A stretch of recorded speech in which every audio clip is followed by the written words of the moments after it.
c'est Émile Chapon, je suis technicien des métiers du son.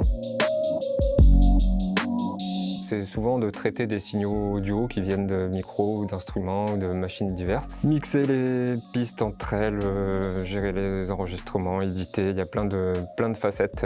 Ça se passe des fois derrière une table de mixage ou des fois un ordinateur, il y a tout un tas de trucs. Du coup, ça m'est arrivé de bosser plus souvent pour des concerts, mais ça m'est arrivé aussi de travailler pour du cinéma. Du coup, là, c'était surtout la prise de son, de gérer la prise de son des micros, de l'ambiance, des voix et tout ça du cinéma, quoi. J'aimais beaucoup la musique, j'en faisais pas mal, mais je savais bien que j'étais pas un musicien au stade de pouvoir en faire vraiment mon métier et de vivre de la musique. Et du coup, je me suis rendu compte que dans tout ce qui entoure la musique et tout ça, il y a toute cette partie, tous ces gens cachés qui travaillent pour la musique, mais que c'est pas eux qu'on entend chanter. Du coup, à la sortie du lycée, j'ai fait une école, c'était une école privée à Montpellier, en 2 ans. Formation qui se basait surtout sur du studio ou du son à l'image. Sorti de ça, trouvé des petits boulots à droite à gauche et je me suis retrouvé à travailler plutôt pour le live et les concerts. Donc, juste un bac+2, quoi. C'est assez varié. Je bosse dans pas mal de structures et dans des conditions assez différentes. Le plus quand même, c'est bosser pour faire la sono pour des petits concerts. Du coup, des fois, c'est d'arriver le matin, monter juste la scène qui est posée. Il faut monter toutes les enceintes, machin, tout câbler, brancher, faire les réglages avec les musiciens qui arrivent l'après-midi, les balances, voir si tout va bien, si tout le monde s'entend bien sur scène et tout ça. Et puis, une fois que c'est fini, on range, on remet tout dans le camion et puis on rentre à la maison. Et du coup, ça fait des fois des bonnes journées de travail.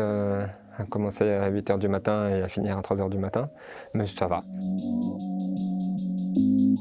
Ça peut être plusieurs types d'organismes qui m'appellent, ou des fois c'est des mairies parce qu'il faut faire machin, c'est pour la fête du village ou tel événement. Des fois c'est les organisateurs d'un festival. Des fois y a un groupe avec lequel je travaille souvent, du coup je suis leur technicien référent pour tous leurs concerts. Ils peuvent plus faire un concert sans moi parce que ça fait partie de leur musique. Dans d'autres circonstances, oui, quand ça m'arrive de travailler sur des tournages, là du coup c'est une toute autre structure et c'est un autre milieu. Quand ça arrive de travailler aussi un peu en studio, c'est un petit studio qu'on a un peu à notre compte avec un ami, alors du coup c'est souvent les clients qui viennent qui nous payent, et c'est toute autre structure aussi. Bref, c'est varié, quoi.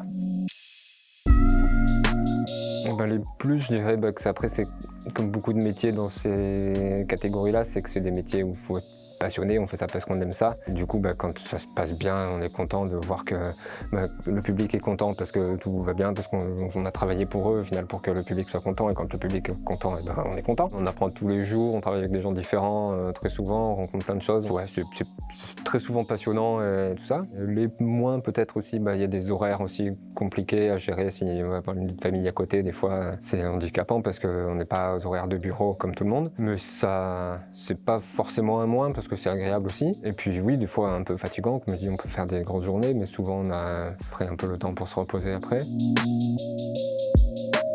Je suis content de faire ça tous les jours, enfin même pas forcément tous les jours du coup, mais quand je veux travailler, ça me dit bien. Il va y avoir des nouveaux défis à régler, ça va pas marcher une fois qu'on aura tout branché, mais on va trouver pourquoi ça marche pas et puis on va être content de réussir à refaire marcher ce qui marchait pas. Toujours un petit côté défi dans ce métier, dans le fond part à l'aventure, on sait pas comment ça va finir la journée, quoi.